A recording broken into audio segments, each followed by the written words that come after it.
And then there were three.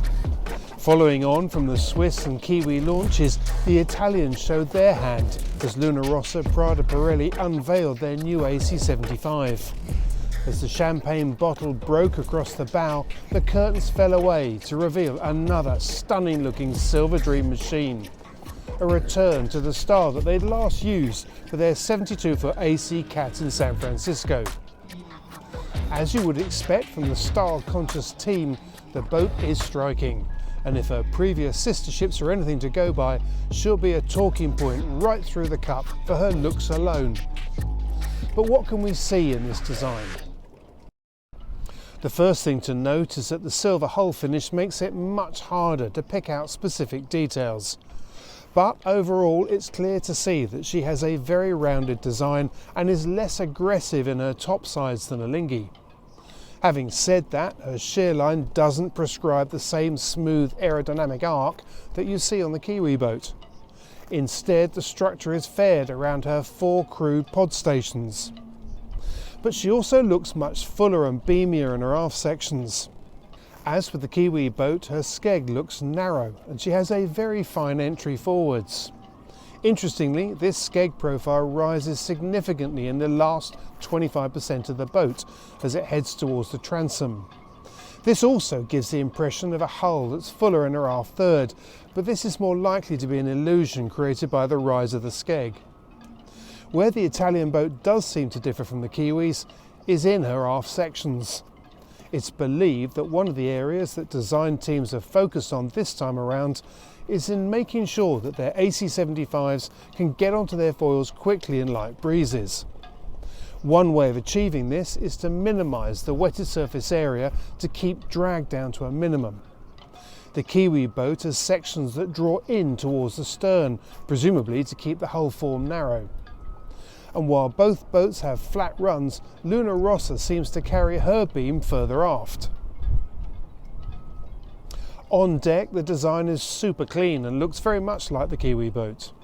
From the size and shape of the crew pods, it looks likely that the cyclors will also be in the 2 aft stations, the helmsman and trimmers in the forward 2 stations, again just like Emirates Team New Zealand.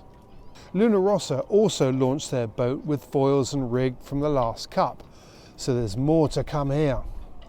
Just as with Alinghi, they didn't go sailing straight after the launch, and while there's little to read into this in practical terms, in the psychological race in the America's Cup, I'd say this leaves the Kiwis with the upper hand, at least for now.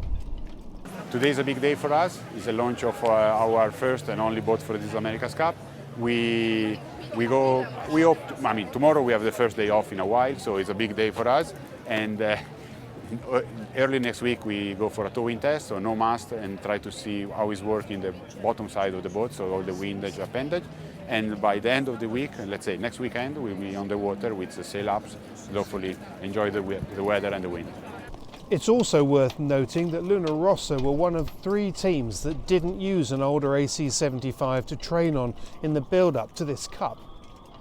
This means that they haven't sailed a full-size boat in the awkward Barcelona sea state. Plus, I don't believe that they've been able to test their cyclor configuration on the water, and certainly not at full size. On the other hand, they were the first to come up with a dual helmsman configuration in the last Cup, so they're ahead in this area.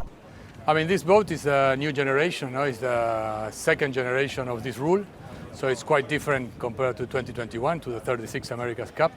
The boat has reduced in displacement by about 1 ton, and also the equipment that was 11 crew members passed to 4 crew members.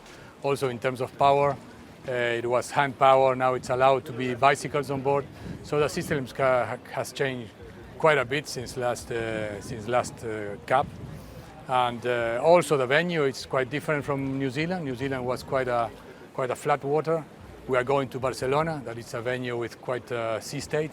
So the boat has to also, in terms of design, has to take this in consideration. So they are not small, the changes that we have had from the last generation.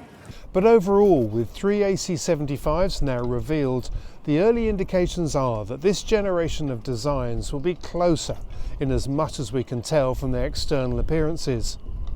Given that this is the second iteration of the rule, it's what we expected too.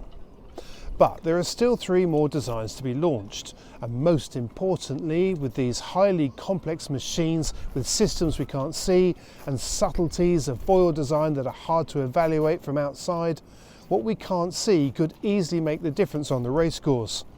But for now, what you see is what you get.